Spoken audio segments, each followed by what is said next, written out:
be a great. It could all explode into a great man. And I truly believe he keeps working. All the dreams he has, are so very realistic. Do you have to keep it simple, though? No, I don't have to keep it simple. Yeah. We proved it. I mean, he proved it last year. I've seen very few athletes with the ability to just show it to him on a board, on a whiteboard, and maybe show him a clip of what you want him to do.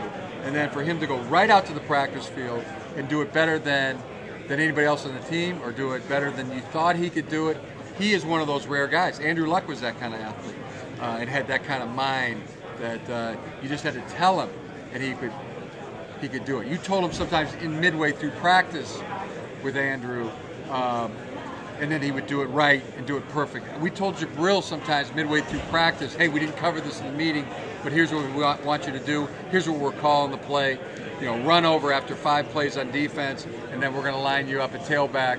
And he lines up without a walkthrough rep, without even a study in a meeting, and execute it better than you thought. So really, those two guys are the only two I can think of that are like that have that kind of sharpness of mind and athletic ability, because it takes real supreme athletic ability to have somebody tell you to do something and then you to just do it. That's at a different level. That's off the charts. Jim, I don't know if you've seen it, but there's been recent talk about getting rid of kickoffs in the future because of player safety. What's your reaction to that? Well, there's a lot of discussion. There's a lot of people that have weighed in on that. I don't think I need to be another person to weigh in on that. Do you have a feeling one way or the other? Feeling is I like the kickoff. I like the kickoff. I think it's having done it, I mean, I've run down on kickoffs. It's one of those great thrills in life. I mean, for a competitive junkie, to take that running down on a kickoff, I mean, your hair is on fire. You're trying to be the fastest guy down on the field and go from point A to point B, and you're going to get hit. Somebody's coming to block you. That's a wonderful feeling and thrill. Is that early on? Probably like a guy that takes off on a skateboard and does one of those half pipe loops and around the bike or the motorcycle and goes upside down. I mean, for people to get a great thrill out of that and love that, I mean, can you just take that away from them? Are you allowed to, the Dennis Dodds of the world, allowed to just take that away from another human being? Hey Jim, being back I would hope not, but that's just, again, I don't need to be another person to weigh in. Jim, being back in Chicago, I'm sure things go through your head of your playing days here. What was something that you loved most about the city playing here? I love playing for the Bears. I loved wearing that helmet. Put my heart and soul into playing quarterback for the Chicago Bears. I loved playing for Coach Mike Ditka, and I loved my teammates. It's 22, 23, 24, 5, 6, 7, 8, attacking the world. It was the best days of my life. Other things, I enjoyed going to Wrigley Field on a summer day and sitting out in the bleachers, catching balls, and home runs, and so many things I really enjoyed. My dad actually brought me up to a sign. I love Chicago, and I love being 25 years old. Great place to be. Thanks, Jim. Jim, Chris, when we go this fifth year in the program, what do you want out of this fun? Greatness, or just dominance and greatness. To use his strength and his athleticism and his smarts. He's got the buckets, all the buckets you really want. Just keep working, not worrying. Work realized he can do all those things. Given your experience in the NFL, how often do you talk to players about how often do you talk to your players about the potential of what they could do in the NFL, or how much do you think about developing them in like a long-term sense, not just as a Michigan player? I think that's part of my job, and it's one of the most enjoyable parts of my job. I mean, They're college football players. They're living the dream. You know, getting an education at one of the greatest schools in the country. I think the greatest university in the world.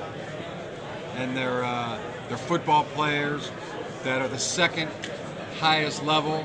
You know, if there's Olympians, then what's the next level below that? The trials, maybe the Olympic trials. So they're there. You know, they got the chance to be there, just one more step, and helping them get there. You know, giving them the advice, giving them you know, the coaching and the motivation to do that. I look at that as one of the most enjoyable parts of my job, that they get that dream realized, and then showing them how to work for it. So, gosh, that's one of the biggest parts of my job and one of my most enjoyable parts. That moment that you enjoyed the most as a special player, what are your expectations from him going into this season? Oh, again, I mean, my expectations to be the best corner in college football, to be a first-round draft pick next year.